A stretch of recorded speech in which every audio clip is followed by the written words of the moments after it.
Chag Sameach. I have a memory being maybe 8 or 9 years old. I went to visit my family in Canada. We had a Friday night meal with Shabbos meal with all one side of the family, and my great uncle, Rabbi Shlomo Karlebach. And I hadn't seen him since I'd been quite young. And there was big Shabbos table full of people and guests, and long, at least in my memory.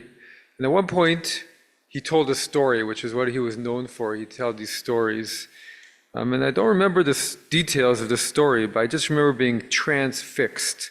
That somehow the story was, I'd never heard anything like someone tell a story in this way. And I didn't know much about Hasidism at that point. I knew some of the songs, but there was something about it. And again, I don't remember the details, but it obviously made quite an impression on me. And he was this presence of my great uncle, with his very big physical presence and big beard and Yiddish accent, and telling this story. And there was just something very remarkable about it. We Jews have always been storytellers. We've always been the people of telling stories. And of course, we have laws also. But if you think about it, all of our laws come out of stories, or a series of laws come out of stories. And because we realize how great a story is. A story teaches you something much more powerfully than just someone telling you about it. Because it connects you to human experience, and it connects you to unexperience and to what the vision of the story is and what it's trying to teach you. So Rabbi Shlomo, as he was called, he would always weave in our stories into teachings, and they were all really one piece that would come alive. And so when we tell the story of our people, we're connecting to the story of the Jewish people, of who we are, and of our people's fate through history. And I was thinking, when I tell my own children about a story from the Torah or something related to it, I'm hoping that somehow it fits one piece of the puzzle into that greater story of the Jewish people, that they'll have that piece, and that all of it together will inform their lives. And so Passover, this is the holiday of connecting to the story, to the foundational story, and we just spent 2 nights telling it in all these different ways. Avadim hayinu v'ata bnei chorein. We were slaves, and now we were free. We were slaves, and we were under this difficult, under the whips of our taskmasters, under the oppression of this mighty empire. But now we're redeemed, and with this wonders and a mighty hand, we were taken out of Egypt. And all these details, on the night we left, we had sandals on our feet and staves in our hand, because we were so ready to leave, and the matzah on our backs, ready to seize our freedom. And we have to tell these details, Vegaret alevincha, where the Haggadah comes from. You shall tell your children, generation to generation, this long chain of telling and of retelling and of storytelling. Because we should tell them what it means that this is what happened to us, about who we are, that we are the people who left Egypt. And we tell the story of our people, it connects us to the essence of what it means to be a Jewish person. That we're descendants of a small people, really a family who descended down to Egypt, who were living a life of devotion to one God. As the Torah says, the smallest and most humble of people that became enslaved to an evil empire. But God humbled the evil empire for our sake. And so it tells of who we are, because we were taken out of Egypt, and then we were free to go to Sinai and take on the mission to bring God's vision of the Torah's vision of goodness and of kindness, of redemption, and really to bring a teaching to the world, the Torah. And we can say we've been quite successful. Much of the world follows the basics of the Torah.